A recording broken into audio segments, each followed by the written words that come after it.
Hello, welcome to Gen Z Finance. I'm an older Gen Z on the cusp of being a young millennial, documenting my financial journey here on YouTube and over on my Instagram at Zennial Finance. So today we are going to be going through my budget closeout routine for the end of August of 2021 and prep for my budget in September. So on screen here, you see the 7 steps that I go through at the end of every single month. I've already completed steps 1 and 2, which is to reconcile my on-budget accounts and my tracking accounts. I just did that before starting this video just for the sake of time. So we're going to go ahead and move right to step 3, which is to cover any overspending or move money around as needed within the budget. So first I'm going to check for any overspending by looking at this available column and making sure there's nothing in yellow or red. So there does not appear to be any overspending. So the next thing I'm going to do is go ahead and move money around as necessary. So one of the things that you can do in YNAB is you have the choice at the end of every single month to either let money in a certain category roll over to the next month or to take that money out at the end of the month and move it towards something else. So I'm going to go through each category and decide if I want money to roll over or move it around within this month. Okay, so I have $8 left over in monthly subscriptions I won't be using, so let's move that to back up to ready to assign. I am going to go ahead and move all of the money that is left over in monthly varied living. I'm going to try this reset available amounts to 0 over here and move all of that money back up to ready to assign. That is because I already have $150 set aside in September to cover all of September spending. So if I don't spend all of the money within the month, I will just take that money out.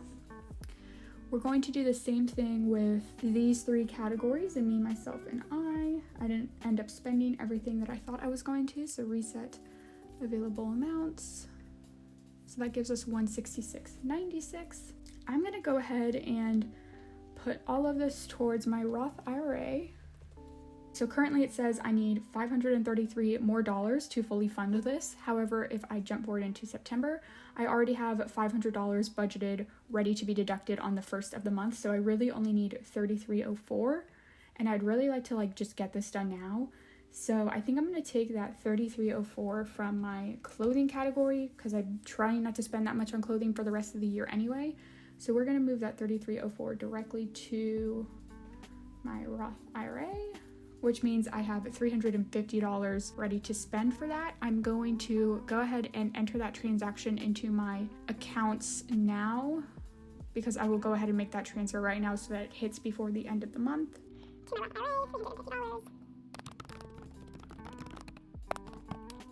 Okay, so now that is showing up as spent.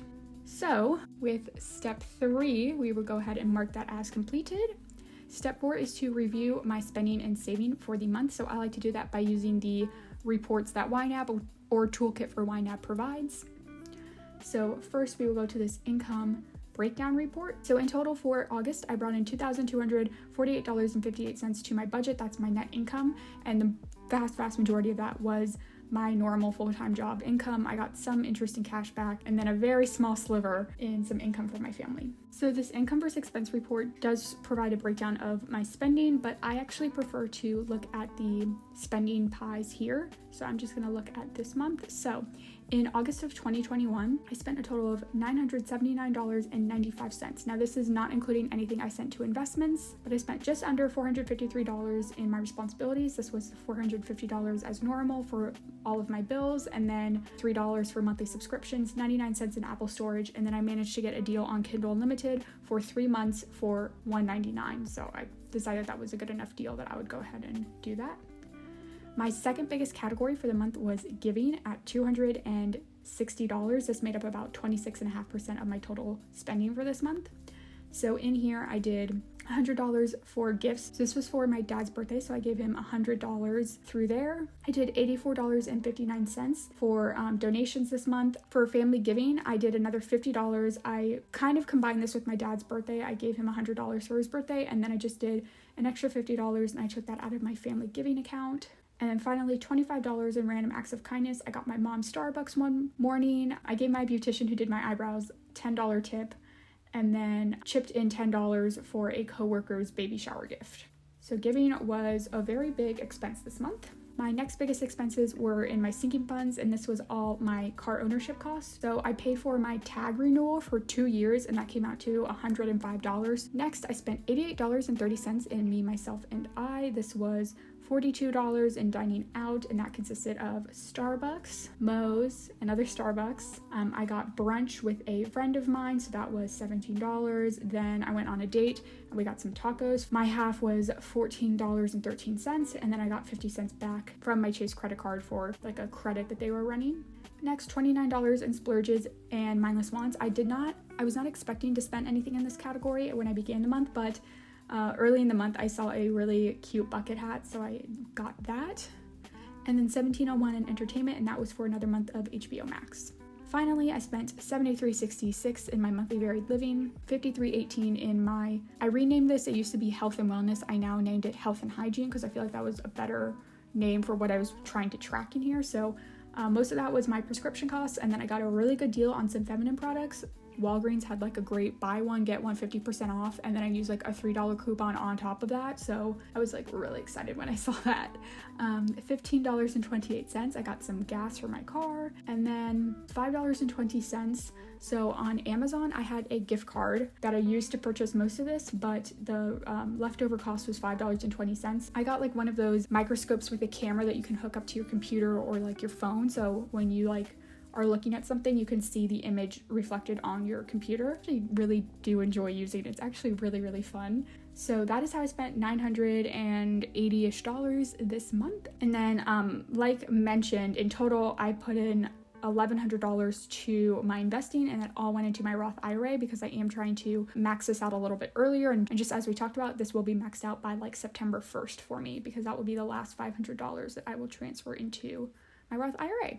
Now that we have gone over step 4, we can go ahead and mark that off. Step 5 is to do a net worth check-in. I'm going to go ahead and reserve that for another video, so make sure you're subscribed to my channel. That will be coming out next week. And then step 6 is to record any money wins for the month, or really notate anything that would have impacted your finances, either good or bad. So the first note I have is I was trying to spend less than $1,250 this month. That has been my goal for all of 2021, and as we talked about, I did achieve that. The second thing of note that happened was my dad's 70th birthday this month, so as we talked about, I gave him a little bit extra in giving for that.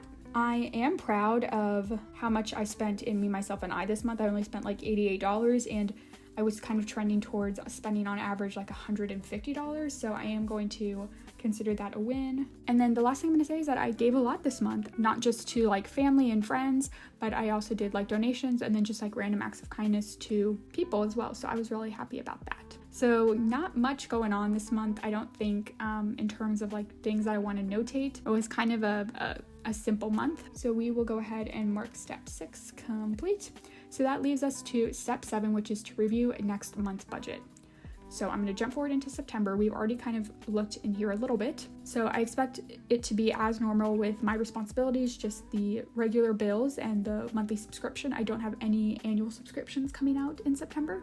Next, under monthly varied living, so you see I have $150 budgeted for my living expenses, and at the beginning of each month, that is when I actually like to think about what my spending is actually going to be for this upcoming month and divide this out, so it's a bit more of a zero-based budget. So I'm going to move $60 to health and hygiene because I will need to fill, I think, both of my prescriptions, so that will probably be about $55.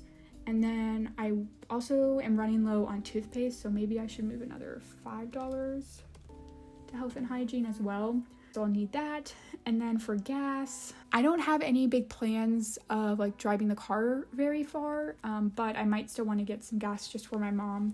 So we'll do $15 to gas, and then I don't expect anything else. But I'll still keep that $70 in this living expenses general pot just in case something comes up. So next, under Me, Myself, and I do the same thing where I kind of have a holding category, and then I'm going to try to be a bit more intentional with how I plan to spend this $170. For dining out, you can see here I have this line like trying to spend $25. Honestly, realistically, that is just not happening right now. I'm spending closer to $50 a month.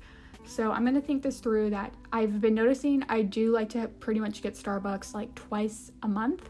However, I currently have one free drink available to me with my rewards, and then I have about still like in my Starbucks app.